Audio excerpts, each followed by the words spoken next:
This podcast is brought to you by the Podtower, hosted by the Watchtower database. Visit youtube.com/thepodtower for informative, hilarious DC animation-themed podcasts and live streams every week. And check out the Watchtower database for DCAU video essays, timelines, fan theories, and more. And please, enjoy the show.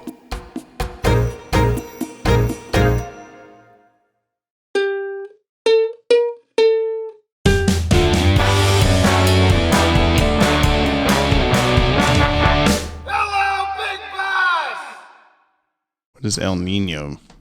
Do you say, what is it? I mean, a boy. It's a weather pattern that means like a heating in the atmosphere or something like that basically will result in funky ass weather and higher levels of precipitation. And we are entering an El Nino year. When do we That's also not like a hippie fucking thing. That's just like literally what it's not meteorologists the astrology call. Version of the weather. No, it's more of the astronomy version of the weather. It's cold in here. There must be an El Nino in the atmosphere. That's where you were going with that, right? Something like that. I think so. But I've got box mac and cheese, and you know what that is? It's a slap. That B. I had box mac and cheese for lunch. Yeah. With fake chicken nuggets, because we were talking about pink goop earlier. I'm also eating fake chicken nuggets. Holy shit! What are yours made of? Chicken bits? Yes, you see, I'm calling them that because they're from KFC. You were calling them that because they're didn't vegetarian. Eat meat. Yeah. Yeah. This is the podcast. Yep. Let's just not do the podcast today. Let's just... Here, James, pick a card. Okay. Pick a card, any card. Let me get them out of the thing first, though. Calm yourself. Brian's taking them out of the box. I'm describing everything that's out. He's shaking the box. Oh. He's picking his nose. There we go. Oh, he chose a card? Oh, no. Okay. You can see all of them, including the ace that's facing the wrong direction. I'll choose that one. Okay. You want to choose the ace that's facing the wrong direction? Yes. Make sure that you show the audience. Good. Deliver flowers. Why does it have shit written all over it? Self-imposed road trip game. So you pick out a card. That one's deliver flowers to a grave that looks like it could use some. Holy shit, that's depressing. Oh, they all have instructions? This is 666. You sinner. Go find a church. Repent if you want to. This is a great road trip game because when you're in the car, you can definitely go to these places that you're describing. It was a lot of driving from California to Oregon is what sparked this. Oh, as soon as this car is drawn, stretch. That's a good one. I'd love to. Welcome to episode 93 of Jump on the Bat-Wagon. There's a good one in here. Find and pet a dog. There's one in here that's if you drive by one of those trucks that has all the cows in the back that are going to the slaughterhouse that you have to go to a supermarket and buy a piece of produce in solidarity. And pour one out for the mooies. the whole moose. I don't know. Okay. All right. I'm James from the Watchtower Database YouTube channel, and I'm here to show my good buddy Brian the entire DC animated universe from start to finish in the controversial airdate order so that he may view these shows the way human beings experienced them in the far gone days of the 1900s. And I'm Brian. I'm Brian also. Cool. Oh. Really? Twist. I thought your middle name was Thomas. Jabrian. Tom Brian Sabrian. That's where I get JTS for JTS Entertainment. Did you mean it's entertainment? We recommend you watch today's DCAU episode before listening to this podcast, you, the listener, to get the full experience out of our discussion. At the time of this recording, 6:12 p.m. That was pretty close to last time. Superman, the end, whatever the hell we're watching, is streaming on Superman. The series is streaming on HBO Max, whatever, and available on DVD and Blu-ray. Those are Brian's dogs. Today we're watching The Main Man Part 1, which you said was about Stephen King, a man from Maine. Yeah. Part 1? Yeah, Part 1. Did you mention that last time? I did, yeah. I think your brain heard The Main Man and went, what do I do? How do I put the Stephen King joke? And you just missed the next part, yeah. Yep. That sounds like me. Yeah. This aired Saturday, November 9th, 1996, 9 a.m. Kids WB. Skipped 1 week. The 9th aired episode and the 8th produced episode. This is the flip of Stolen Memories. Yeah, I'm just leaning in. You kind of like had an interesting I've been trying to there. practice it, you know? Produce? I've been like, well, but it sounds very awkward when I'm like produced. Does it? But I'm like, oh no, I should just say produced. Like that's how James would say it. Produced, but I can't do it fast. I noticed I've been watching a lot of Jack's films lately because he's been doing this saga of a girl named Sniper Wolf who's just been stealing people's TikToks and then just quote unquote reacting to them by just describing what's on screen and then going like, bro just totally tripped and fell, and then like skip to the next one and not crediting anybody and not linking to anybody. So just being and getting millions and millions of subscribers. And so he's on this mission to like get everybody whose videos are being stolen to like report her and have them taken out. And it's starting to work where they're noticing that chunks are missing from her videos or they're getting shorter or whatever. And so, yeah, I'm very enthralled in this saga of like, yeah, fuck her up, like all this stuff. But I've noticed every time that he's like, we need to get the original creators to see the videos and whatever. He says curators instead of creators, and I'm like, oh, that's his produced curators. And I'm like, please. I thought you were trying to say like curators. Yeah, I know, like it's close. Yeah, but I had to sit there and go through it. Like, how is he saying? Like, okay, well, at least there's other words that people say stupidly consistently, you know. And he's way bigger than I am. So, wow, how much taller is he than you? At least 7 feet taller. This was written by Paul Dini, who previously wrote 23 episodes of BTAS, including Heart of Ice, Zatanna, Almost Got Him, The Man Who Killed Batman, Trial, Second Chance, Riddler's Reform, and Harley's Holiday. He also wrote The Last Son of Krypton, Part 2. This is directed by Dan Reba, who previously directed 10 episodes of BTAS, including Zatanna, Trial, Riddler's Reform, and Batgirl Returns. He also directed The Last Son of Krypton, Parts 1 and 3. This is music by Harvey R. Cohen, cousin of Leonard Cohen, of course. Previously, who would make that joke? Previously composed the music for 9 episodes of BTAS, including The Cat in the Claw, His Silicon Soul, Trial, and A Bullet for Bullock, which has me excited about the music. And animation by Coco/Dong Yang. Previously animated 43 episodes of BTAS, as well as Last Son of Krypton, Feeding Time, and Stolen Bread last time. Stolen Subway bread, which isn't bread. Which isn't bread, as we've just found out before we started recording. Doesn't make any sense. That's the thing. And what are you drinking, my fine boy, baby Brian? I'm drinking a cocktail made for a baby. It's gotten a darker hue the longer that you've been drinking it. That's the dehydrated lime hanging out in there. What actually is it made of? Gin, a something wood tonic, and the dehydrated lime. I just saw, I don't know if I sent it to you, TikTok that was, it's some sort of whiskey or bourbon or something, and he mixes it with ranch mix. You did send. Oh God, ranch mix and buttermilk, and it's basically just slightly alcoholic ranch or whatever. And he just takes a shot of ranch essentially. I'm gonna try to get the ingredients for that because I'm going over to Joe's tomorrow for a party. Oh boy, so that I can, good luck, make us some lovely drinks. But I'm drinking Mountain Dew Baja Blast store bought in a bottle.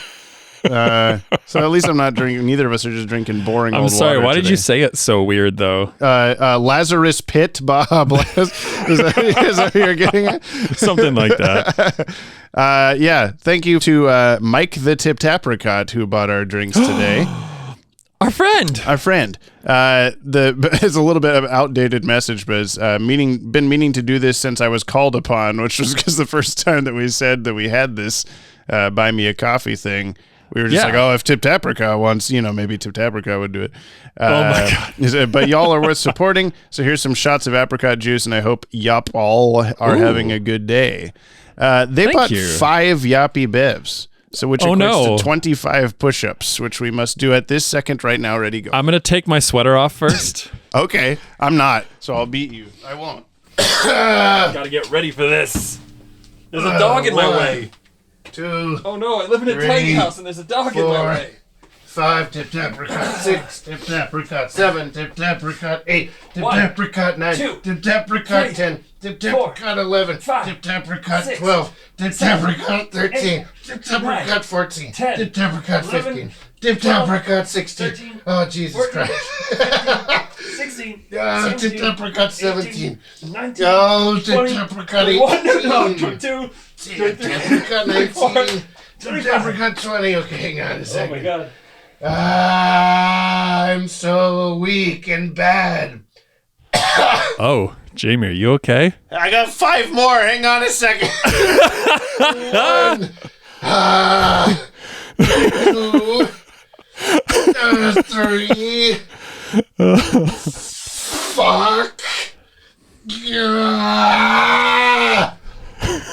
I hate you. Oh my God. Man, and I got dogged in the middle of that too, and I still beat you. Come on. Look, have you seen my arms? Yeah, they're beautiful. Well, where was I on the thing? We go watch the show, I think. I think we're gonna have a little bit of a cool down. Some protein powder. It's going to be great. Yeah, I do my pre-workout before every podcast recording. All right, bye. Let's do the thing. Okay, blast. Remember those blurry photos of UFOs that looked like garbage pail lids? Well, we finally got one that's as clear as it is confusing. After careful analysis, experts agree it's a scroungy biker on a flying motorcycle. Yeah, right. Hey, how's it going, Chief? Maybe you can help me. I'm new in town and I'm looking to find this geek here. Superman? We don't keep tabs on him. He only shows up if there's trouble. I can do trouble.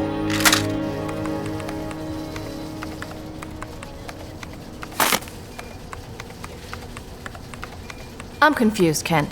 See, I've lived in Metropolis most of my life, and I can't figure out how some yokel from Smallville is suddenly getting every hot story in town. Well, Lois, the truth is I'm actually Superman in disguise, and I only pretend to be a journalist in order to hear about disasters as they happen and then squeeze you out of the byline. You're a sick man, Kent. You asked. Recording. They played that theme just a couple times in this episode. Just a couple the whole way through the show. Just the entire, there was no moment of silence. Oh, no, did Superman look over there? Oh, Superman! Clark's like adjusting his glasses, and as he like moves them down, the theme starts to play. Superman? Yeah. He puts them back up, yeah. It starts over every time. The orchestra's like, come on, man. Work with us. Even when he wasn't, I feel like it happened. Anyway. Yeah. Can you tell me what happened here in The Main Man, Part 1? No. Yes. Please. You're wondering, Synup. No. What you just watched, Synup. Take a listen to the synopsis. The short summary, which is sometimes kind of long. This one might be long. There was a lot of the same thing happening. That's a fair point. Yeah. Okay, so the show opens up, and this alien hairy biker dude named first Lobo. Superman is in the desert with the rocket. Oh, yeah, Whatever. okay. The show opens up, and Superman's doing space shit. Yeah, flying a big rocket at questionable amounts of miles per hour. Yeah. We can't really get off the scale. And then we cut to Lobo in the steaming load. Yeah, I think so. Is that what it's called? I believe so. Oh my God. Okay, so there's a steaming load. So there's a steaming load. Oh, and Lobo's God. in it. It's a dive bar. It's interplanetary dive bar called the Steaming Load, and this bad biker guy is trying to get this. One of those. Trying to get some tiny dude named Squeak, I think. You want to guess how Squeak is spelled? SKWEEK. Oh, you were on the right track. It's SQWEEK. Oh God, it's so close. Squeak. Yeah, so this Lobo dude is a bounty hunter. He's the main man. He keeps calling himself the main man in this kind of like Hulk Hogan sort of way. Yeah. And 80s/90s rock guitar happens when he's around. And he blows up a bar, and Squeak's brother is like, "Hey, I'm gonna get my brother back. I'm the bigger one, and he's the tiny one. Bigger eyeball mouth man, eyeball mouth rat guy. He's got a rat mouth and also a face around the eye, which makes his eye a mouth.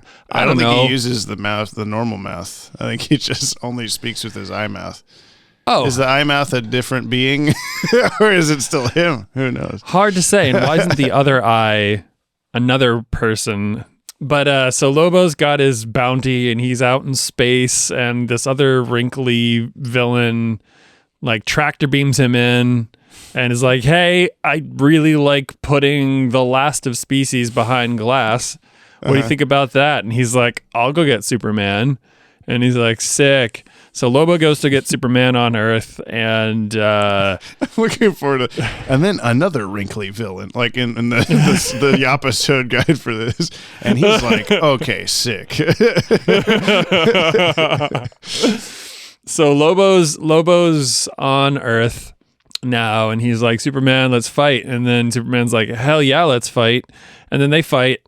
And they fight some more. They fight some more, and then Superman like punches him like out to space or whatever. That's not true, but whatever. Lobo ends up back in space after some punches. Yeah. And then that was Superman's a weird, like unnecessary like scene transition. But yeah, anyway, we'll talk about that. Yeah. And Superman's like, well, he left Earth, but it can't be promised that he's gonna leave Earth, so I might as well go after him. And then they get within tractor beam distance of wrinkly bad guy or wrinkly villain or whatever I call him earlier. Humpty Dumpty. He's pretty eggy. And Eggy Wrinkles fucking tractor beams him in and then like knocks him out or whatever. And Superman wakes up and like it looks like Krypton, but I really it's wish just his name was Eggy Wrinkles. It is now. Yeah. The tale of Eggy Wrinkles. We don't know his real name. Yeah. Eggy Wrinkles. Superman wakes up in this Krypton-looking prison, and then Lobo's like, "Ha ha ha! See you later, twerp." And then Eggy Wrinkles is like, "Well, you're the twerp. You're also the last of your species." And then he like bops him in a big glass, and then that's the end of the episode. To be continued. Oh no! Oh no! Yeah, kind of like weirdly anticlimactic last shot there of Superman just kind of going, and then it ends. He's like, given, dang it. He's given a good think. yeah. It's like interesting turn of events. Here's the official synopsis for you. Mm-hmm. Intergalactic bounty hunter Lobo is employed to capture the Man of Steel, but thanks to a double - comma cross by the rare - species - collecting preserver, both Superman and Lobo end up trapped in the preserver's personal zoo. The preserver? You mean Eggy Wrinkles? Eggy Wrinkles, personal zoo. that's the subtitle, I think. I think so too. So, even though I wanted to try to make the subtitle have something to do with Gene Simmons, but I think we're past that point already. He's not very Gene Simmons. He's just a rock star with black and white. He's just like skin. I would think makeup? he must be Kiss inspired though. Like there's no way. I don't know. He's got like the big boots and the hair and eye makeup and that kind of stuff. I don't know. that's whatever. I have no confirmation for that though, because I went back to much like Parasite. When we get to Tribs, I looked up his like original comic story that is also very silly, and he still has the same face but a completely different costume and all that stuff. So. What year was that made? 83. Kiss was around. Right before you were born. 1893? 1893. 1389. We're getting closer to your actual birthday. Yeah, I don't know. This is a fine episode, I guess. It was just kind of like, I was thinking the whole time, oh yeah, this is part 1 of 2, and it just felt like I was trying to think of everything that happens in part 2, and I'm like, okay, it's justifiably 2 parts, but part 1 just feels like it drags and drags. It's just like a lot of the same thing. It is, to be fair, it is mostly a brawling episode, and it's just Superman and Lobo trading punches, and every third punch renders one of them kind of useless for 30 seconds, and they have some quips. They do it again, yeah. And then they go back to it. And then like Lois Lane's like, I got a metal pipe. Ka-tank. Oh, it turns out that's just food for you. And then he eats the metal pipe. Why did she do that? Why? Like, what does she think will happen? I don't know. Superman's getting the shit beat out of him by Gene Simmons. I think I can take him. Yeah, I don't know. I mean, maybe it was just supposed to be a distraction. So I felt it was. Yeah, I felt like the majority of the episode was just kind of happening, but there were a handful of really like standout good moments, like the repeating flying through LexCorp gag. It was really good. I didn't touch on that at all. That was freaking amazing. Lex is like on the phone with the president. He's like, Mr. President, let me tell you about my weapons. And then this like body goes flying through from like floor to ceiling and out the other side. Yeah, I think he's calling the president when the first one happens, where it's Superman and Lobo. But then when Lobo is just like Yosemite Samming through the sky, and then like Luthor's like, oh, make sure you clean up all the shit, and then he just frag him through the building again. It's just really good comedic timing and very Paul Dini type of thing, which I like a lot. You reminded me that Lobo has this affinity for swearing with not curse words. I was going to touch on that a little bit. I think he definitely uses like fragging and stuff like that in the comics, but like as the years have gone on, like more modern comics or cartoons or whatever that Lobo's in, he's using like bordering on like pushing the limit of what they could what actual swear words they could use and stuff like that. And he's like really I don't know, like he'll say shit sometimes or whatever, like without the expletive symbols and things like that, like whatever they can get away with in like one issue or something like that. And he's extremely like disgustingly violent in the comics too, like he's ripping limbs off people and with blood gushing everywhere and all this stuff. So it's interesting that and I didn't know that I didn't know the character at all prior to this show, so it doesn't feel toned down in this, but once you know that, it's like, oh yeah, like clearly this is the maximum they could get away with this character. It's like he's not gonna blow up the bar and then cut to Squeak's brother just as like a puddle of slime entrails on the ground or whatever. Like he had to be this weird Wile E. Coyote like smoking guy standing there and then falling over. I don't know why, but yeah. This was very Looney Tunes, this episode. It's like Soup's you pointed out that Superman, when he's fighting him on the dock and the bike like screeches to a halt and it makes tire screeching sounds. That was definitely that's not how that works. Like the very beginning, you hear like Harley Davidson motorcycle kind of sounds come out of this bike. I'm like, okay, whatever. I'm not going to think about it. But then this hover bike that's jet propelled screeches to a halt while hovering 2 feet above this wooden dock, and you just hear the tire screech as it comes to a halt. I'm like, nah, I'm not letting that one go. Come on. I like how Angela Chen is reporting on him like he's like a tabloid, like grocery store newspaper UFO sighting. Like he's just like, you've heard of UFOs, but check out Gene Simmons on a motorcycle in the sky. And I'm just gonna keep doing that. But we thought that aliens came in garbage can lid shaped aircraft, but no, Gene Simmons on a hover bike, which was a weird like thing to be saying after Superman is already there. Like, that's a fair point. Do you think aliens didn't exist? I don't know why you would, but if you didn't, still, Lobo's here now. I also hope that much like the like metal pipe that he just ate, like it was a Otter Pop. Well, yeah, I was gonna say those things at the candy cigarettes. No, What are the like cinnamon rolled up things at carnivals? Churro? Yeah. He eats it like a churro, and then I was hoping he did the same thing to that policeman at the station off screen, because when we cut back to him, he's just wearing his hat. He's just sitting in his chair wearing his hat, and we don't see that guy anywhere. So he probably ate him. I'm assuming he ate him. Yeah. Shooting holes. Okay, if we were doing Superman's usefulness, this would have been a great episode. This is a bad one, yeah. Because there's that bit where he's like, Superman's like, someone's blown up the police station. I'm gonna go get him, and he's like flying there. The music is ba ba ba ba ba. And then suddenly Superman's hit and like explodes and like falls to the ground. Yeah, there were so many times Lobo where wasn't even happening. looking. No, like I think I saw you shake your head a little bit whenever like it's playing his theme as he's flying toward. He does a weird little jump off the building when he he stops being Clark Kent, and then you see him on like the ledge of the balcony or something, and he just like leaps off of it in a weird way. It looked kind of awkwardly animated. And then it was in his theme song, and then we cut to the police station where Lobo's sitting there in the hat, firing and yawning and whatever. And then back to Superman immediately playing his theme again. And I think I saw you go like, like why? Or whatever. Like, I don't know. Batman's theme played it all. I think we talked about this before, but like it played it all the right. Like, yeah, he just did a really cool thing. But like Superman's is just happening when he's breathing. Like he's just existing. He's like on the ground in a pile of rubble. I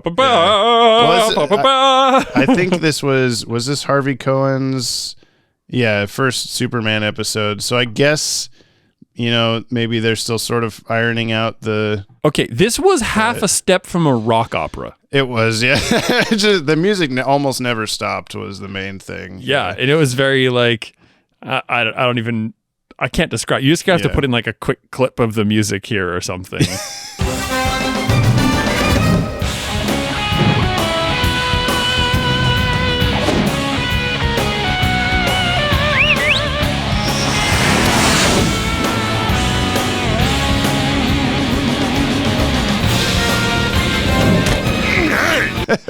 It's just so like screeching guitars and lots of like whammy bars and like. Well, it was, I mean, it felt weird. I think it was, purposely out of place because it's like, oh, this character is accompanied by this instrument or something, but it just never stopped. Like, I guess maybe it's also supposed to be annoying. Like, okay, I know you're annoyed by this character, so we're going to just be relentless with the music or something.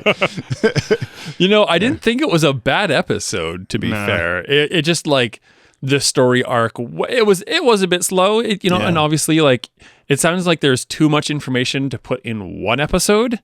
Well, yeah, I wonder if they tried. Yeah, because it was probably 10 minutes of fighting, and it's I was just trying to think of like them laying out the structure of the two parts or something. Because I won't obviously tell you what happens in the second part, but a lot more happens and a lot more interesting things, I think. And this one, I feel like they're like, yeah, well, we can't do it at all in one episode, but it should end on them being captured. So I guess the whole episode, 90% of it is just going to be them fighting. How do we make that interesting? Let's just have them go to different locations. And I guess maybe that's why there is an actual scene transition to Superman flying out into space in the rocket. But I was thinking that whole time, like, why would Lobo leave? Like, his one goal is to kill or like knock out Superman and take him to Eggy, whatever you said, Eggy boy, Eggy man, and Eggy Wrinkles. Eggy Wrinkles, thank you. And I should know this. I'm the DCAU guy. But he that's his goal, and then he just says like, frag you later, fuckhead, and then flies away. Maybe that was his plan. Like he said, like rule number one of hunting: make your game come or your prey, whatever, come to you. And so that might be it. He had a handful of funny lines, but I can't remember any of them. No. I mean, it was just like, it was a mix between like, oh, that was a good one, and then just like, all right, I guess he said frag again. That's one of the like comic book expletives he uses is bastitch a lot instead of bitch. He just says like, oh, you bastitches. And I have a feeling that one was like, oh, that's too far. We can't do that on Kids. Sounds like bastard and bitch combined. Yeah, I think so, yeah. But that must not have flown. I guess frag is fine. I don't know why, but... Because why not? That's a literal in the dictionary word. Yeah. Did you see Starro in the place? I did. Yeah. I didn't know his name, but it was like, oh, that's that thing I saw James have on his face that time we filmed that video. I sure did, yeah. And if I remember correctly, you couldn't see a damn thing. No, I couldn't. I had to look I would have to look at like under the arms to see what I'm doing. Well, you also watched The Suicide Squad. Oh, yeah, it was in Suicide Squad. That's right. Yeah. I still didn't remember the name. Yeah. Well, yeah, there's a Starro cameo. He doesn't do anything, but he's there. How much did you have to pay for it? Me? Yeah, for the Starro cameo. Oh, I didn't get the rights, so I hope DC doesn't sue me. Oh. Whoops. Dan Reba's listening.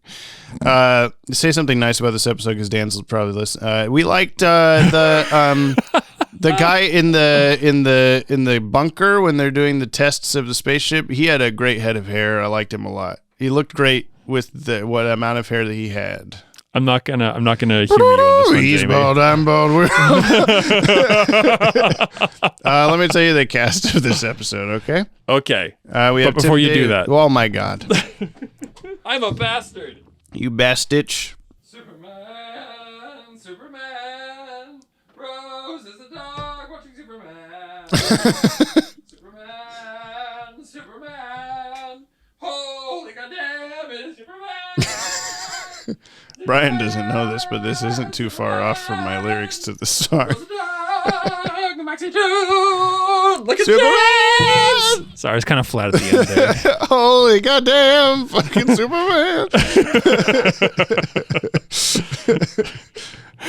Anyway, we have Tim Daly as Superman / Clark Kent.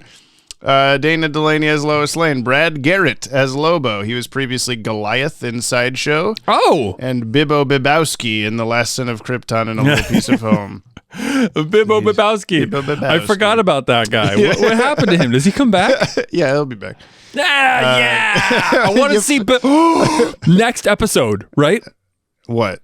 Right? He comes back next episode. I don't think it's gonna be Bibbo and Lobo just fighting Bibbo in a wrestling Bibbo v. ring. Lobo. Well, you'll like one of the tribs. Clancy Brown as Lex Luthor. Lauren Tom as Angela Chen, Victor Brandt as Professor Hamilton. Speaking of Professor Hamilton, I liked like we said a little bit, it's so fucking fast, it's off the scale. And I was just like, what is the scale that you have? Because I'm watching it with my eyeballs. And then right after that, I swear that the like woman scientist says, like, we've lost him or something. And then another scientist says, like, he's coming back around. I'm like, what? How do you know? If he's going so fast that your equipment has lost track of him, but you could see him with your eyes still? What is happening? from the bunker with a limited sight line. Yeah, there's just like wherever they're at for like testing nuclear weapons or whatever. They're just watching a spaceship for some reason. What got me is there was like 6 or 7 digits on their like speedometer on the inside of the bunker, and they're all just going? like yeah. So it's like, okay, is he going 10, like over 10, 20, 30 million miles an hour? Yeah, I don't know. And then Superman, after all that, like leans on the plane, and my only thought was like his hand would melt, just from like the friction, like air friction. Superman. I guess. He did a weird. Speaking of weird leaping, he also just like the cockpit opened up and he like flew up and past Professor Hamilton off screen. And I was like, where is he going? And then in the next shot, into space. he just lands right next to the rocket. I was like, why did you go up that high? I have to remind you that I can jump good. I do big jump. Yeah, we know, Superman. It's Look, my baby crib rocket is pretty impressive, but look how high I can jump. Yeah. Tall buildings in a single bound, in fact. Yeah, I can jump through LexCorp in a single bound. The weirdness of this being in the wrong production order, where they're testing the spaceship, and then when he's in space later, he's like, Professor Hamilton's like, oh, we haven't tested it for deep space yet. And he's like, I know, but I can't risk blah, blah, blah. It's like, but last episode, he was like, oh, I just came back from Alpha Centauri in the rocket ship. Oh, that's right. So it's flipped from what it should be or whatever. Whoa, Yeah. Jamie. See? Wow. You see? Wow. Oh, my God. Sherman Howard as Preserver. Sherbet Howard. Sherbet. Yeah. I wrote down a few things that were interesting, but nothing huge that he's done, really. He was Admiral Revold in Star Wars The Old Republic video game, which I haven't played. Uo in one episode of Invader Zim. He voiced the character of Van Pelt in 21 episodes of the Jumanji 90s animated series. In the Jumanji movie, Van Pelt is the like game hunter, safari hunter guy that's following them around. Mm-hmm. You don't know Jumanji at all, do you? I do. Oh, okay. Jumanji was filmed in Keene, New Hampshire. Damn. Check it up. Check it. That was going to be so cool of me, and then I just forgot Robbie Williams. Check it out. You were making that face of the like, yeah, sure, Jamie, a 90s thing. But you have weird, things sometimes. I meant to tell you, I meant to text you, I meant to send you a Snapchat. Oh. I did a thing which has some relation to this podcast outside of this podcast. Oh. Oh, yeah, you did. Wait, I'm not thinking of the same thing. I'm thinking of how you were on the Mask of the Phantasm podcast with Kyle Naranya. What's the name of his podcast? The Film Realists. Film Realists. Yeah. We didn't mention that last time. Go watch or listen to that. Well, yeah. What are you talking about, though? I with a Robert Costanza. Costanza? I watched Hercules for the first time. Oh, you did? And I was just waiting the whole time for him to be like, get up on the Hydra's back. He doesn't say it. That wasn't even him. That was Danny DeVito. Danny DeVito. But I still wanted Danny DeVito Robert to Costanza. Yeah. When they can't get Robert Costanza, they just go for Danny DeVito. Did we really not mention the Film Realists thing? I don't think so. We're bad people. Sorry, buddy. Sorry, Kyle. Well, now we have, okay. I'm going to be on Dylan Pollock's podcast pretty soon, too, but I don't think it's going to come out till like Halloween or something. I'm going to be on Dylan Pollock's podcast pretty soon, too, but I'm not going to tell you as to why. Oh. It's in my head when I'm like working on projects in my shop, and I'm like, yeah, there's Dylan and Gab, hell yeah. And then I just play the podcast rent free in my brain instead. It just lives in there. Stream it to my head directly. It's pretty cool. Make up what they're saying. So anyway, Sherman Howard was also Lex Luthor in the Superboy 1990 TV series. And as I understand it, he was in the lead to play Lex Luthor in this show before they cast Clancy Brown. Oh. The guy voicing Eggy Wrinkles. He will be back as a couple other notable DCAU characters, though. Really loving Eggy Wrinkles. Yeah. We have David L. Lander as Squeak. He was previously a character named Nitro in Appointment on Crime Alley. Appointment in Crime Alley, more like. In on Crime Alley. In on Crime Alley. Of Where Gray Goes. And Don Harvey as Naw. He played a character named Jeff in 2 episodes of Better Call Saul. He was a character named Tom Baker in 19 episodes of General Hospital, and he will also be back as a couple other notable DCAU characters. Sweet. Did he play anybody in Rocko's Modern Life? Nah. I like him a little bit less. Nah, he didn't. Nah. When did you become from SoCal? Wait, spell nah for me also. Oh. So the last one was SQKEEK? No, SQWEEK. Oh, okay. Nah. Does it start with a G or does it not start with a G? Use it in a sentence? It does start with a G. Okay. G. Yeah. NOW. GNAWW. Oh my God. Genau. Let me get to the trips here. This is the last episode to have parts of it featured in the opening credits. Oh my God. We finally have all the episodes. Oh my God. God. Oh my God. Oh my God. Nah. When Lois steps out of the cab, she exits the driver's door. Did you notice that? She's like, driver, stop right here. I'm the driver. It was a joke. It was a misdirect. When Superman and Lobo crash through the floor in Luthor's office, there's already some debris lying on the floor before they make their appearance. I was looking for it. I didn't see it, but maybe it was there. I don't know. Wait a minute. Who animated this? Coco Dong Yang. What? Why? Where's Coco based? I don't know. I'm Japan, wondering. Probably. I don't know. So it's safe to presume that they were driving on what we would say the wrong side of the road. So maybe they animated her to be out of what I they thought would you were consider referring the to passenger the seat. current triv we were talking about, not one triv ago. So I was very confused why you were asking this. South Korea. I've not been sleeping almost at all lately. You're gonna have to forgive me for being You're also so behind. on your second glass of lime gin. I am. Yeah. When The Main Man aired on Toon Disney's Jetix programming block, most of Lobo's pseudo-obscenities were edited out. So they wouldn't even like the ones that were there. Frag. I was thinking about the whole thing with, you were saying this during the episode, Superman's like having a real tough time with things he shouldn't have a tough time with, like a crowbar or a small rocket. Like he can't keep up with the thing and he can't lift a thing and just all this stuff.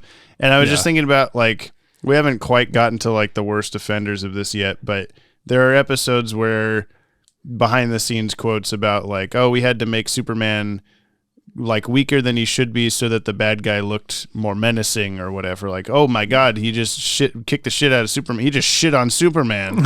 and now like, how can he beat him or whatever? But watching it as a not 6-year-old, you're like, why can't he beat the guy? He beat another guy not as strong as this 2 weeks ago, whatever. So Yep. The Preserver may be inspired by the Collector from Marvel Comics, who also caged rare species for his gallery, which I'm sure you're familiar with this character. Speaking of Marvel characters, we had that moment where Superman brings down his glasses in order to use his X-ray vision. And we're like, he can't do that through the glasses. And you're like, do they block the X-ray vision? It just made me think if he had like Cyclops goggles, but only so that he doesn't accidentally open his eyes and look through things or whatever. It'd be horrible.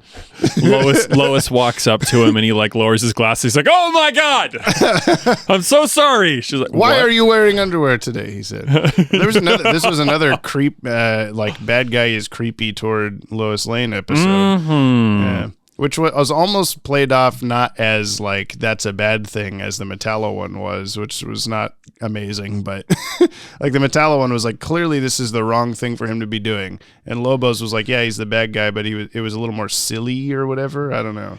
Yeah, it didn't feel out of place for me. Okay, yeah. I'm not condoning it. I do just think it seemed more like, yeah, he's a walking pile of trash. Of course he's gonna like hit on the girl. Yeah, I guess so. Yeah.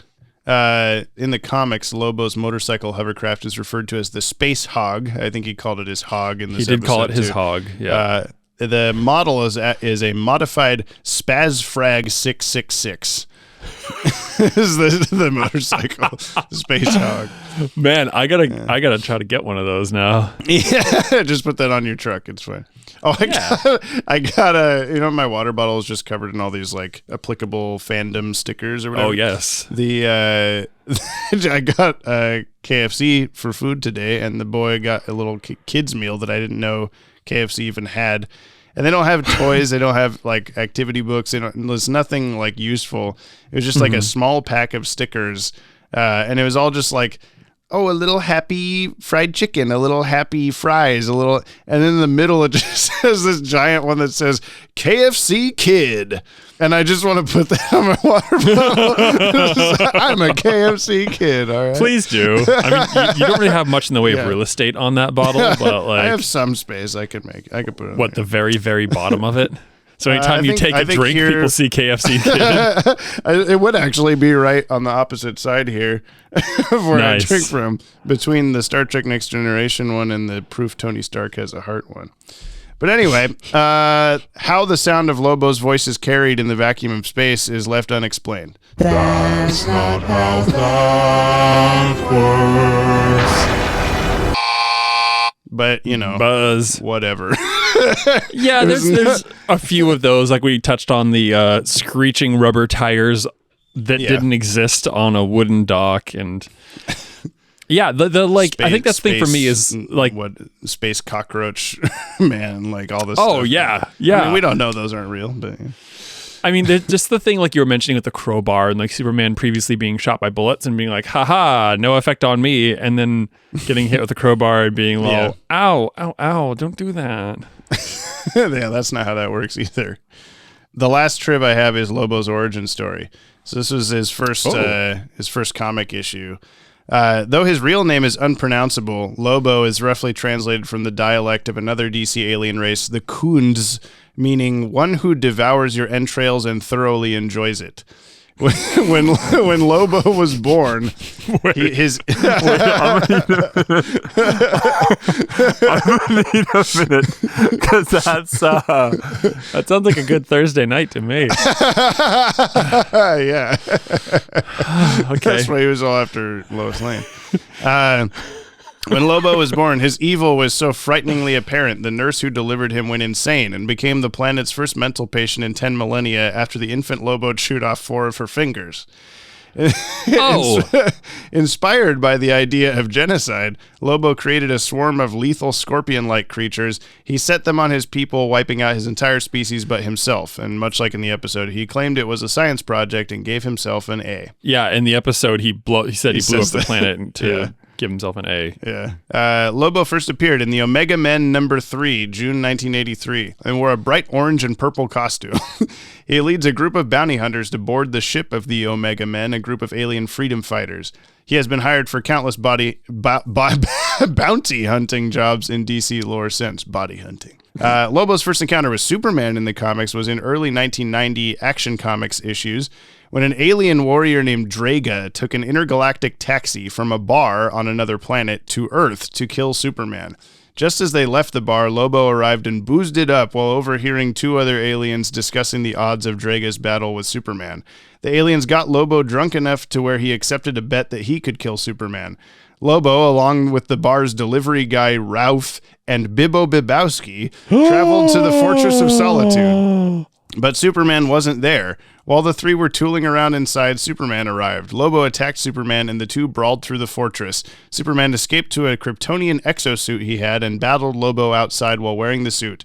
Lobo blew up the suit with missiles from his space hog, and Lobo and Bibbo presumed Superman dead. They then collapsed, both very drunk. It turned out that Superman was safe inside the fortress and had faked his death inside the suit.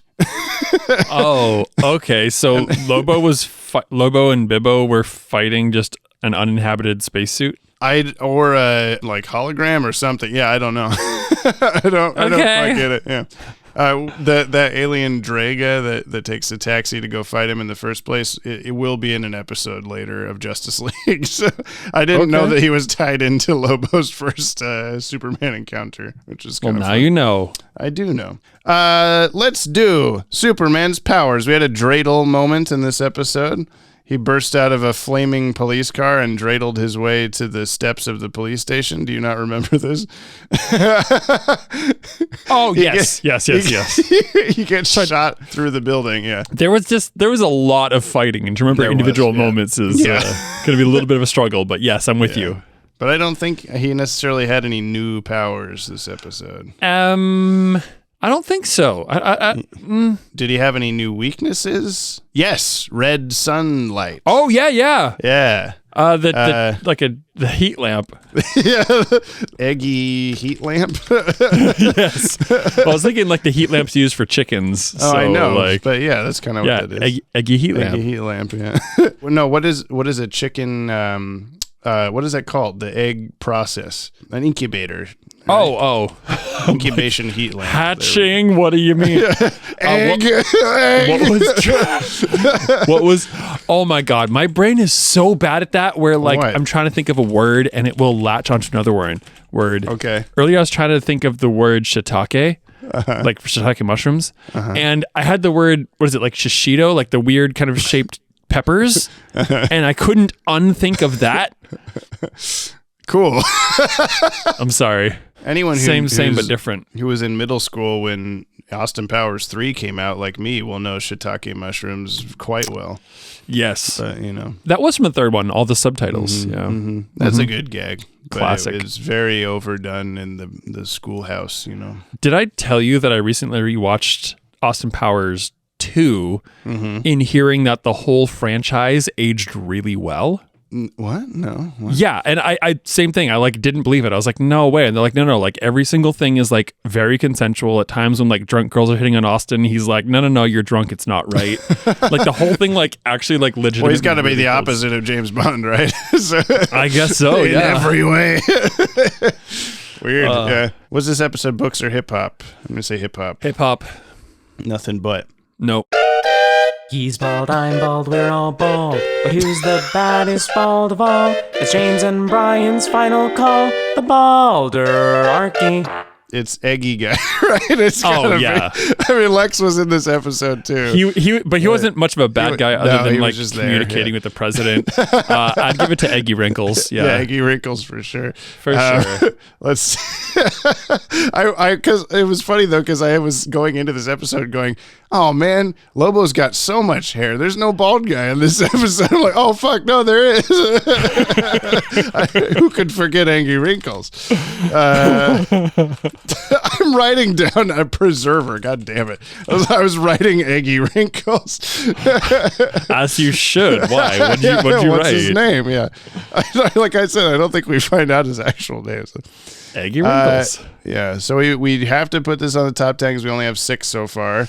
Okay. I think I'm still gonna put it above Stolen Memories, but I think that's the only one it beats. I don't think it's better than the Toyman episode even. So I'm gonna put this at number 1. What's? I don't know, man. I put The Mayor's Men Part 1. I'm just doing Stephen Maine King. Like the state. All right. Well, so far in reverse, mine is. I'm trying to say the actual titles here. Stolen Memories, The Main Man Part 1, Fun and Games. Oh my God. Feeding Time, A Little Pizza. I still said pizza. A Little Piece of Home. The Way of All Flesh, and The Last Son of Krypton Parts 1 through 3 at number 1 still. Man, I'm going to have a hard time with this. Yeah, we when we did Batman, we had the normal titles for a while before we started fucking with them. I know. You don't remember the actual titles. Yeah. I just said all of them, and you only have them in a slightly different order. So. Yeah, so I got Stolen Memories at number 7.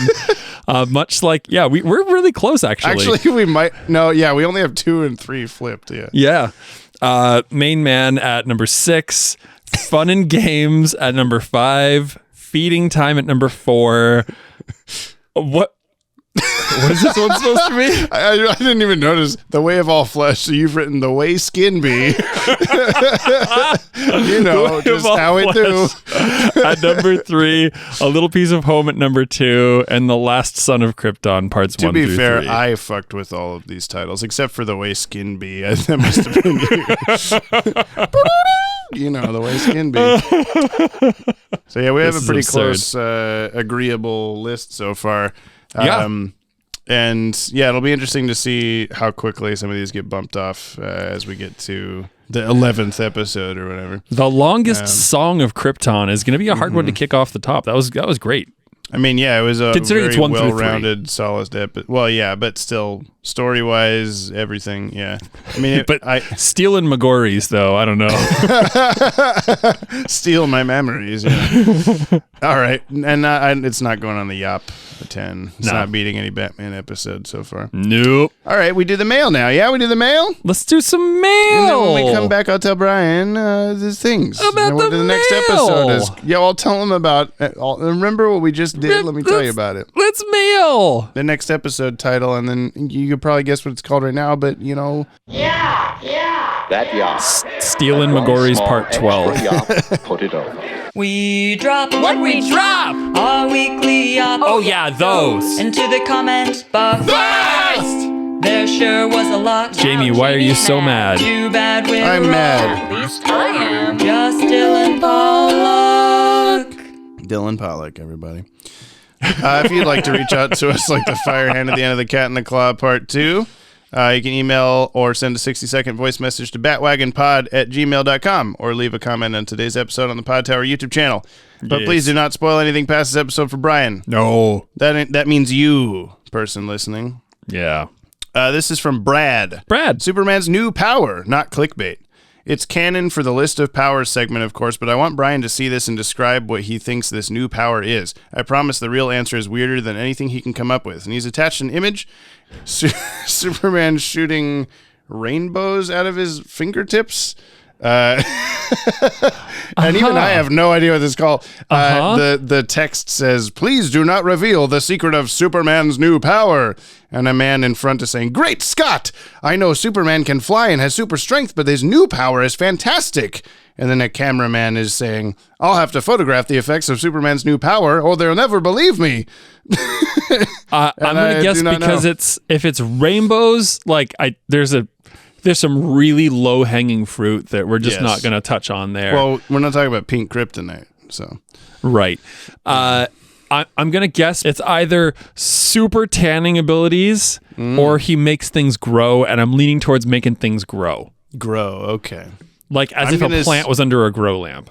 I promise I do not actually know the answer. I will say it's probably like he can fire it at people and they like get really well dressed or something.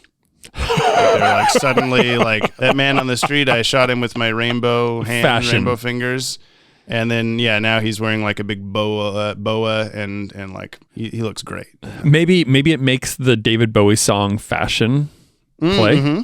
And there's no music. It's just that version where it's just the real sounds of their feet clacking and then like. Oh no, you're thinking of. I know it's a different in the song. Streets. I know. I'm just saying. But maybe it's that version of it. Who knows? So yeah, Brad, tell us next time. This is from Dylan Pollock. The Main Man Part 1. The second O is for obviously it's time for the thoughts of the week. In Lobo's name. It's time for the thoughts of the week from Dylan Pollock on The Main Man Part 1, or Raymond, you have to respect me. I'm a bounty hunter now. So do you think when they were working on Clerk's ship at Star Labs, they had to make the seat bigger? Or was he just rolling around there as a baby on the way to Earth? And if so, could he have been a genius at some point and, a couple bunks to the head? Maybe it's just me, but no voice besides Brad Garrett feels right for Lobo, but maybe that's because I've never heard of Lobo before I saw this. And during that fight with Lobo, do you think Superman steers the bike into Lex's office just for kicks? Like, yes. This guy. Also, yes. Superman's spacesuit and ship just for toys? Because it doesn't really feel necessary, and the whole scene kind of feels like, why is this happening? Why not have Lobo just kidnap him off Earth? Mm-hmm. All right, but enough of my spiel on the episode. It's time for the questions of the week. That's right, questions of the week. God. James's favorite parts. What? First, is Jason Momoa a better fit for Aquaman or for Lobo in live action? And second, this question goes out to the Balderarchy and asks, how far up do bald people go when they're washing their faces? Tell us, Dan. Wow. I would say probably the same spots. Probably. I think the muscle memory would just be kind of face sealer. I don't know. Do you just use soap on the top of your head? Do you do shampoo still? Is it a scalp thing? Is scalp still different when the hair not there? These are questions I don't know. I don't know. To answer the first question. This is a question Brian will find out any day now, but for me, it'll be 20 more years. I like my hairline very much, thank you. You do have a good one. Yeah, it's just there. My forehead is getting like a millimeter bigger every 5 years. Oh, yeah? So I'm doing swell, but I can notice it slightly. It's very slowly happening. Jason Momoa I haven't seen him as Aquaman. Oh, yeah. I forgot that question. I think he's a little too pretty to be Lobo. I think Hulk Hogan as Lobo. There's like fan art of like Aquaman screenshots edited to be Lobo or whatever, or really? like he played Khal Drogo in Game of Thrones, who has like really heavy eye makeup and stuff, so which would look Lobo-ish. He's too pretty maybe, but he's also like too like good of a normal dude in real life, as far as I know. Like I feel like like to play Lobo, you got to be like an asshole. I don't know. Like maybe not Kid Rock, but stronger. Yeah, please like modern day overweight balding Kid Rock to play Lobo in life. Oh my god. I would pay money. Well, I don't know. I'd pay money for that if it didn't go the to K Kid Rock. is for this, the I is for this. Like it's just right. No, it's Lobo. You're Lobo in this. They don't even have to put a costume on it. It's just what he normally looks like.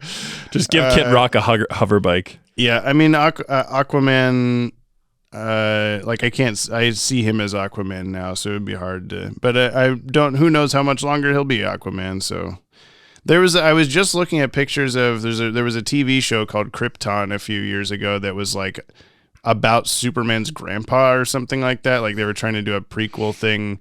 Okay. But everybody knows the planet's going to explode. So like, what's the point or whatever? But Lobo was in that, and I've not watched it, but I've seen pictures from the show, and he looks pretty good. He looks very like what this guy would look like in live action or whatever. So that guy, I picked that guy, whoever that is. It's from Eric LeBeau. Hey, J-Man and Bastitch Brian. So glad we finally made it to one of my favorite episodes of this series, featuring one of my favorite DC Comics characters. It feels like everything came together here, the writing by Paul Dini, Dan Reba's direction, and the music by Harvey Cohen, along with a brilliant performance from Brad Garrett. Watching this episode still had me actually laughing out loud even after all these years, thanks to the many memorable lines from Lobo throughout. I can do trouble and gave myself an A, among so many others, are forever ingrained into my brain. To be fair, we were laughing a lot at it. We were, yeah. Yeah. My only wish was that they let this version of Lobo say his iconic gender-neutral insult of Bastitch instead of just geek, so I could hear Brad Garrett say it. Yeah, it was a weird choice for him to just keep calling people geeks. There was that part where he's like, oh, you care about these geeks. And then Superman's like, they're human beings. And I was like, not geeks. Like, don't you dare say that about And then we're on the ground here being like, we can be both. Hey, it's okay. It's okay to be both of those. Yeah, there's just like a guy in a Superman shirt. What's the problem? Like, come on, man. Yeah, that's weird to think of that, like, in a world where Superman exists, like, if you're a Superman fan, you're not, like, lowest popularity totem pole high school geek dude. You're, like, just a person. You could be anybody. That was... because geeks aren't people, as we've just established. I just to touch on something really, really briefly from my past. One of my theater friends from California was like major nerd and had like all these like Transformer things, like all the models and Legos and just like all this stuff. And he was just like super nerd culture. And we had this like drunken conversation late one night, and he had this really like triumphant speech about how like the nerds of the world had won. Because there's a point in time where it was just like, yeah, you're the ones getting beat up. All you like these toys or whatever. And now it's just like, everyone's like, oh, Marvel and DC, let's go see the new Marvel and DC movies. Yeah. And so he was kind of quoting that, just being like, yeah, we won. It's like, that's fucking beautiful. Yeah, I like that a lot too. Yeah. And also just that, it's just like, there's people that will complain about it being too mainstream now, that it's not as interesting to them anymore or whatever. Everybody knows who Tony Stark is, blah blah blah blah blah. But it's like, but you don't have to worry about like getting pushed down in the playground as much or whatever. So that's a cool side effect. Yeah. Eric continues, fantastic episode. I give it 5 eyeballs that are actually faces out of 5. Also, the giant key last time was in reference to the giant key Superman uses in the comics to open the door to the Fortress of Solitude that only he can lift. Keep calm and yop on. After listening back, I did think it was that. Yeah, there's like another silly aspect of the Fortress of Solitude in early comics is that there's just a key made of like dwarf star or some like incredibly heavy material that only Superman could lift, that is the only way to get in. So like, oh, you can't come in here unless you're Superman. But his new fortress, I mean, his new even a polar bear can get in. Come on in, Mr. Wiggles. I named him Mr. Wiggles, he says. We have a new review on Apple Podcasts. Oh, sweet. This is from Super Beedle, Beedle. What's up? Literally my favorite podcast, 5 stars. I freaking love this show. I can't wait for barbecue to experience spoiler and spoiler. Thanks for all the great content, Janny and Broski, and keep spoiler a secret. Thank you so much. Yeah, if you leave us a 5-star review, I'll read it. Who is that a listener but non-writer? Non-commenter, I guess, unless they're going by a different name. I don't know. I'm so curious. Ryan Hip, more like the plain man part dumb, am I right? It's Cryptomania. Not the real Krypton, but an incredible simulation. I really don't get what you guys are talking about with my voice messages being chaotic.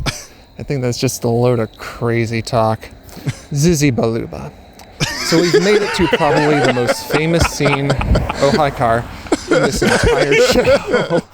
Even he laughs at this one. Oh god damn it.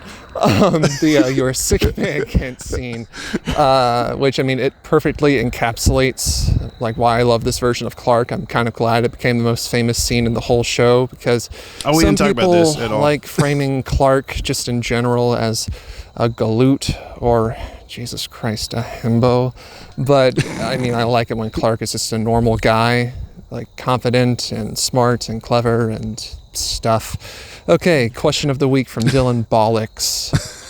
So with the Lobo, how big dick? He's Space Hog, man.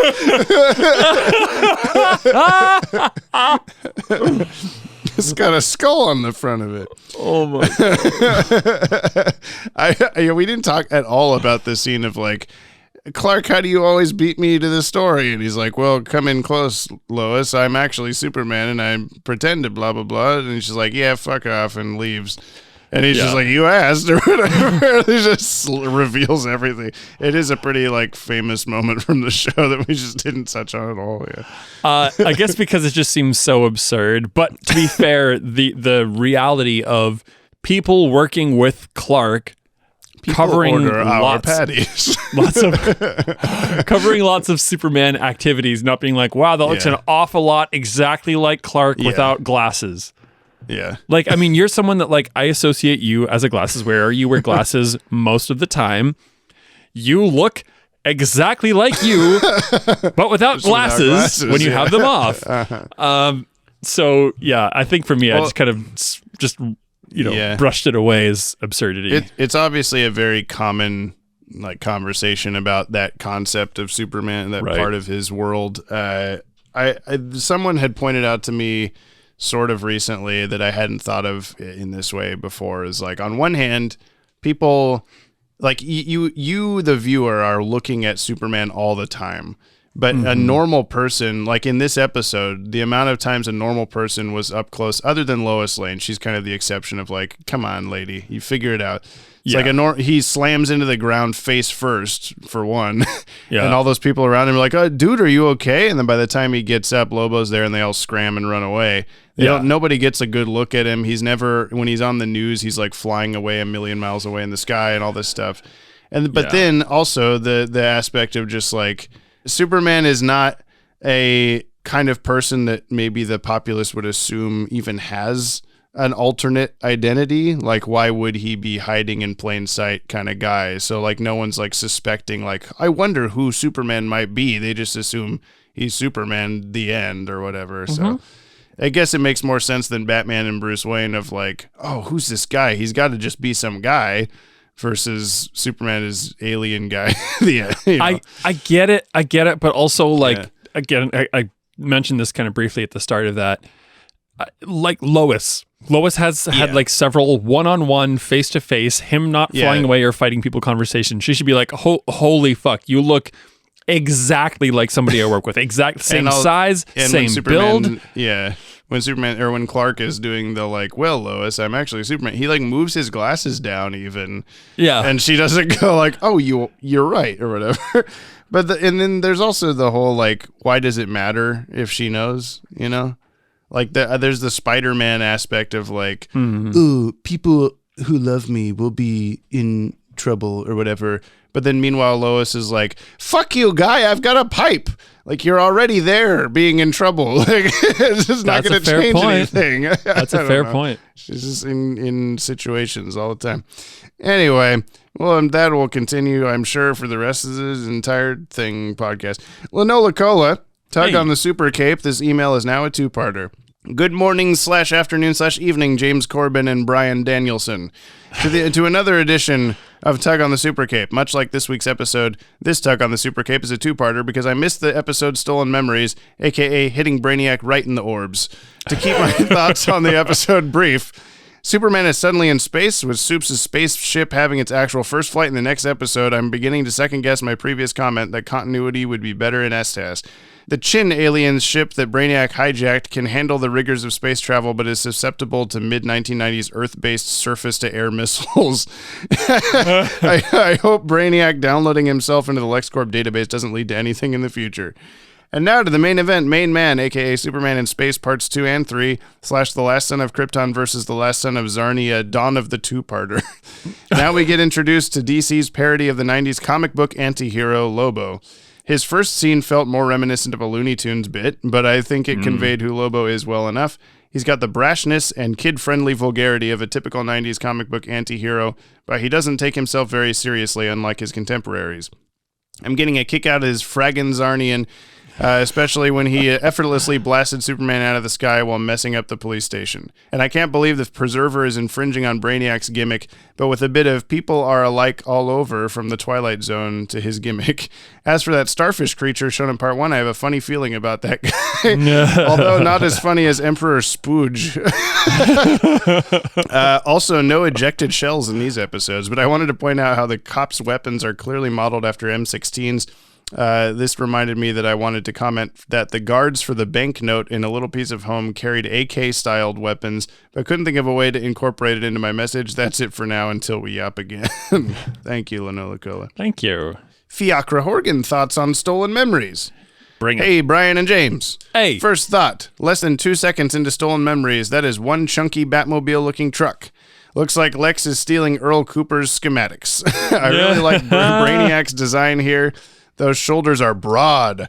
Also, why do Brainiac's robot drones have, apologies for my phrasing, pelvic cannons? All that alone time has Brainiac acting up. It's interesting how Brainiac functions as a common enemy for both Clark and Lex. I also appreciate how lazy Brainiac is. My guy is just lounging in his chair for most of the episode. He's the type of villain I can get behind. How did Superman come across the Fortress of Solitude? Was he just floating through the Arctic one day and thought, you know what, this place looks real homey and comfortable? P.S. I've been catching up on a load of Watchtower database videos that came out in the past few months, and man, the level and quality has really shot up the past year and a half. Great work, James. See you guys next time. Yeah, it's a shame Brian can't see it. He's got a face, you guys. To be fair, I shot or was in a handful of them, so at least I had some of that experience. From the last year or so, yeah. Yeah. I think, people have been complimenting the stuff a lot lately, and I would say if you're listening to this and you've only, just recently discovered our videos, you should also check out the 2022 story finale stuff, even though it's, a very different type of video, but we put a lot of work into those for them to get half as many views, so, Truth. Do it. Anyway. Jordan Newman. Gotham Insider / Musical Minute. Lobo was trying to get Gotham Insider, you know what I'm saying? Oh my God. You're listening to the Gotham Insider, reporting live from Metropolis. I'm Jack Ryder, and tonight's top story, another alien has shown up in Metropolis to fight Superman, and frankly, I think I'm okay with that by now. I see we have a picture of the alien here. Let me just take a look. Oh, no, you can't fool me. That's not an alien. That's Gene Simmons. Come on, guys. Yeah, I'm going home. Now, for the music, I really like that the Lobo theme is this rock groove, and also we get a rock version of the Superman theme in here at some point. And I think it's just cool that we're getting a lot of opportunities to go non-orchestral with stuff where we're just doing electric guitars here, and we did the weird techno sounds for the Brainiac theme. I just think it's a cool change of pace. Never apologize for loving the fandom and try to stay optimistic. I noticed you said pace there. Orchestric. I'm just going to call it out every time now. This is from Lobo Boy Fanboy 420. Oh my God. Sent from my space hog. Oh no. Hello, Max and Rose. Lobo Boy Fanboy 420 here. Max and Rose. He's talking to you. Wanted to let you know I'm very excited for Main Man Parts 1 through 2, as I am, in fact, a big fan of Lobo. Apologies that my friend Jonah Hexboy Fanboy 69 missed the episode showdown. Anyway, this isn't about him. It's about the best fraggin' character of all time, Lobo. All prior episodes I rate 0 out of 10, not enough Lobo. This episode I rate 10 out of 10, fraggin' awesome. We'll see how I rate future episodes. Anyway, great pod. Best regards, Lobo smooching and saying I love you. Smoke 'em if you got 'em. Thank you. That's amazing. Scarloey 1, the main man. The audio file is titled Metropolis Fight Night. Yeah, it is. Hello and welcome to Metropolis Fight Night, the only show that has the greatest fights in Metropolis, even if Superman doesn't know we're filming him. Now to Johnny for the introduction. In this corner, we have the last son of Krypton, the Man of Steel, the Big Blue Boy Scout, the Man of Tomorrow, it's Superman! And in this corner, we have a rude dude with attitude and a space motorcycle. He's the last Cesarian, it's Lobo! That's Spanish for wolf, you know. 3, 2, 1, fight! That's it. Thanks, Carl. The rude dude with attitude. To be fair, they do a lot of 3, 2, 1 fight. Yeah, they do that a lot. Do. The main Hench Reviews Part Uno reverse card from Dino Faced Individual. Comment submitted by Squeakwill de Reckoning. Oh God, what's this viscous liquid that I'm covered in? When was this spittoon last cleaned? Now I'm going to smell like cheap beer and broken marriages for weeks. It ain't easy being an eye-mouth mole rat from space. I still haven't figured out how I'm supposed to eat. Is my version of barfing? Nope, not going to think about it. Just when I thought my luck couldn't get any worse, an Eggman with a disk drive on his dick is now kidnapping me. Eggy Wrinkles. Dick drive. I'd rate Lobo a 2 out of 5. So if I got a canker sore, would I? Oh no. We got to stop that. Yeah, stop. Tipped Apricot. Contemplations on the main man P1. Thank you for the push-ups. All right, here we have some speedy contemplations on the main man part 1, actually an okay audio quality. So first, before this, I want to just say that it's really interesting to see the experience of Superman as a character with no previous emotional connection versus going into this with one that we can't ignore as an audience who's maybe seen more stuff with him in this universe or just seen more stuff with him in general. It's really fascinating to see Brian's opinions on it and how they're going as Clark grows as a character. I also really like Clark's little bits of banter in this where he's like, oh, see, I'm secretly Superman, Lois. That's just such an iconic line. And it's so delightful and so funny and also so ridiculous when it comes to like, he literally like put his glasses down and she didn't notice. So Lobo's just really fun in this episode. I think he's very annoying, but also very comedic in a way that's really enjoyable to make Superman sort of seem like the straight man, even in really ridiculous situations. True. I do think it had kind of an underwhelming ending. I think they get better at 2-parters later. Like, obviously, this isn't the last one. Won't get into other stuff, but like, I think they get better at actually having it be more like, oh, you want to see the next episode, as opposed to just literally cutting a regular episode in half like it has here. Like, I think it could have had a better ending. I also want to say I love the Baldarchy theme, and bless Jack Ryder. I hope he's okay with seeing an alien writer in town. With a Y, yeah. I guess even Last Son of Krypton, that part 2 just ended with like, oh, the plane is falling. Cut to black, like like it barely had a And I would say I agree, it does get better.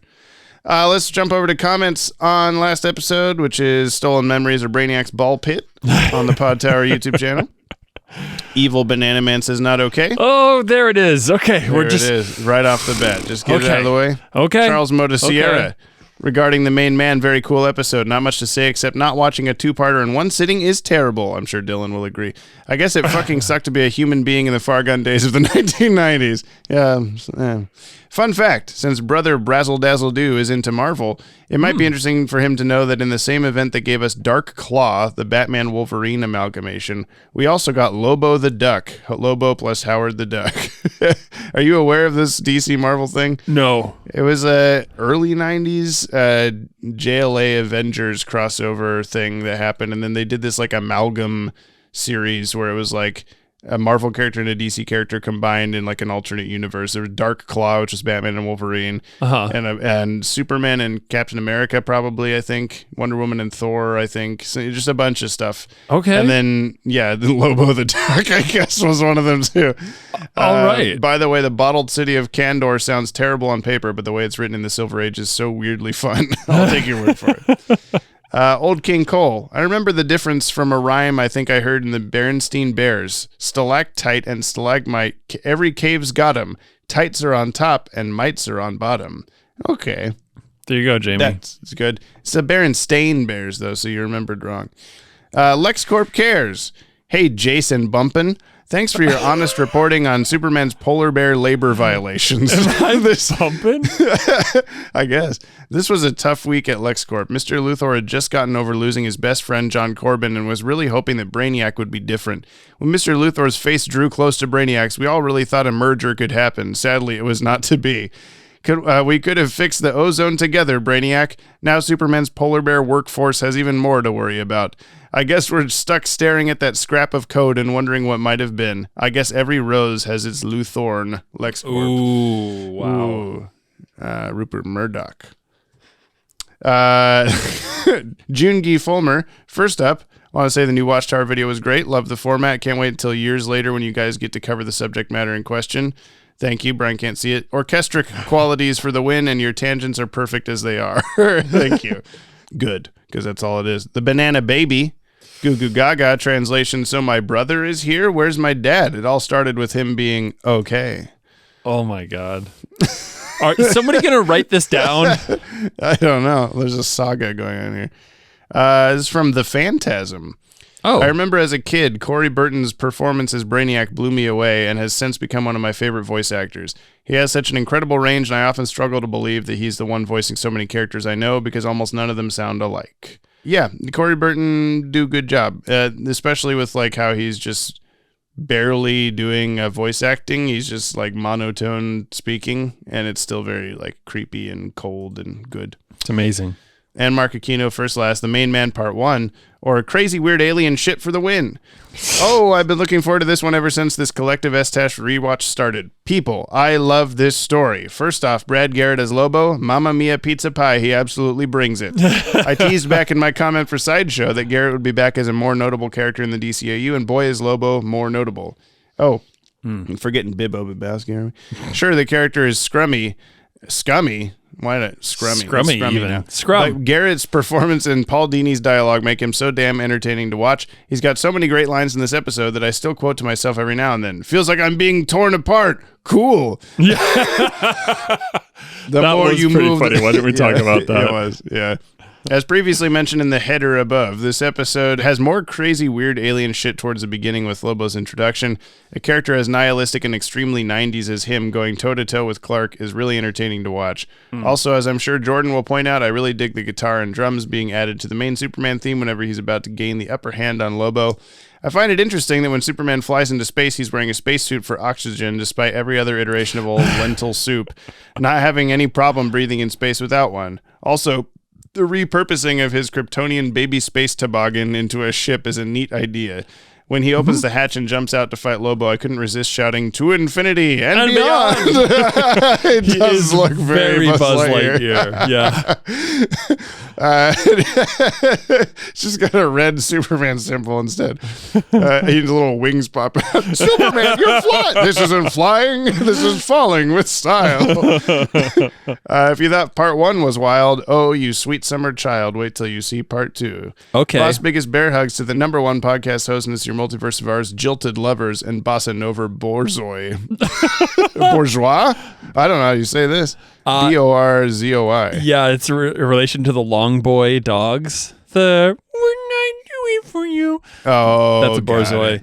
And maybe it's bourgeois. I don't know. The bourgeois. Bourgeois? Bourgeoisie. No, that's B-O-U-R-G. Yeah, bourgeois. Praise to our Gana and Squeak. Praise to our Lord and Savior Dylan Pollock. Keep up the great work on your own podcast. Remember to tell Gab she rules.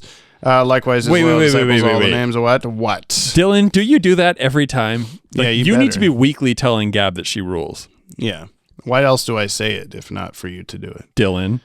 And of course, all the awesome sauce listeners of this Yoppie community of ours, you're all the absolute best. Don't you ever forget that. Doug, the most recent Watchtower video. All those who haven't seen it yet and aren't Brian, go check it out. He wrote that, not me. Spooky season has arrived, my friends. Yeah. 'Tis a time for ghouls, goblins, and slutty versions of characters and occupations that absolutely no one asked for. I'm a mouse.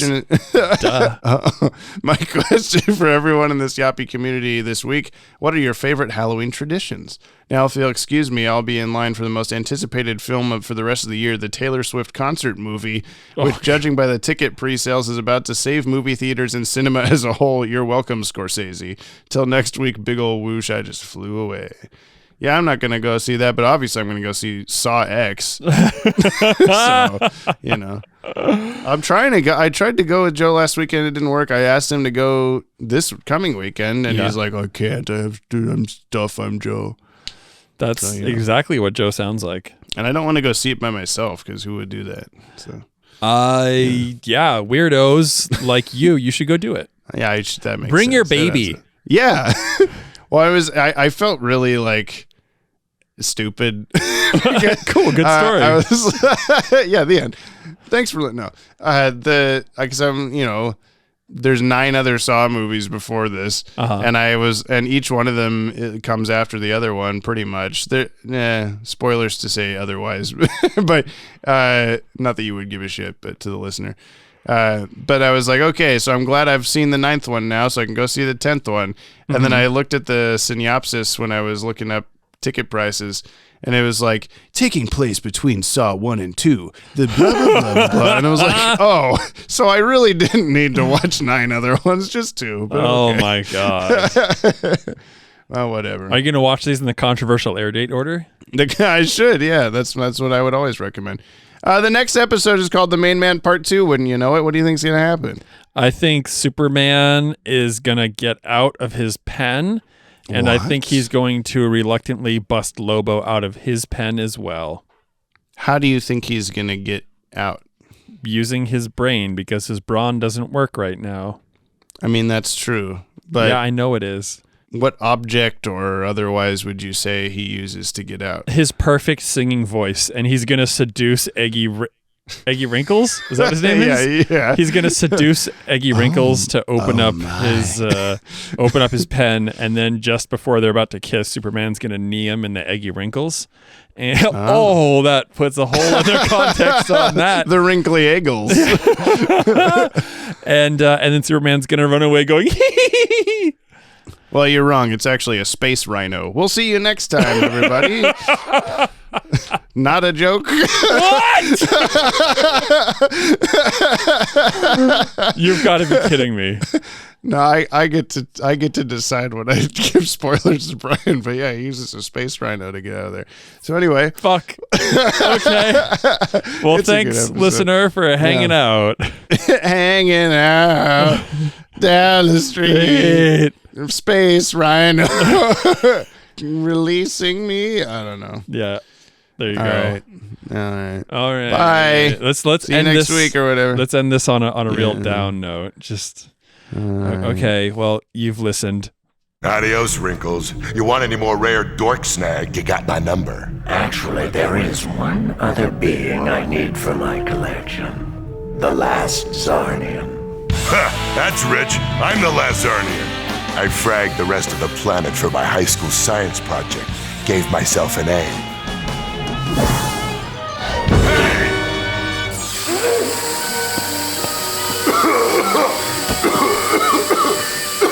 You ugly two-timing face frager, you!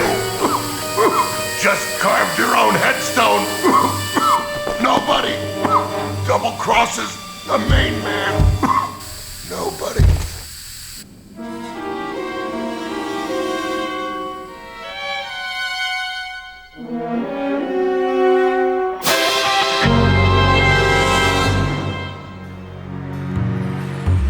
Jump on the Bat-Wagon is hosted by the Watchtower database. Subscribe to our YouTube channel for DC Animated Universe videos on a regular basis. This podcast is edited and produced by yours truly, James Strecker. Musical themes by Kimmy, Cooney Phoenix, Viltsu, Eric LeBeau, Jordan Blumen, my mother, and of course, my smooth co-host, Brian, Brother Broderick Meneely. To buy us a Yoppie beverage and hear your name read in a future episode, or to nab yourself a Yoppie Dude t-shirt, please visit the links in today's show notes. Thank you for supporting the show. You can hear more on today's DCAU episode by checking out our friends over on the DCAU Review and Timm Talk podcasts. Please leave us a 5-star review on your app of choice. You'll damn well hear it read on the show. If you'd like to reach out to us like the fire hand at the end of The Cat and the Claw Part 2, you can email batwagonpod@gmail.com or leave a comment on the Podtower. New episodes of Jump on the Bat-Wagon are released Fridays on all your favorite podcast feeds and watchtowerdatabase.com. And we'll see you next episode, same PP time, same poo-poo channel.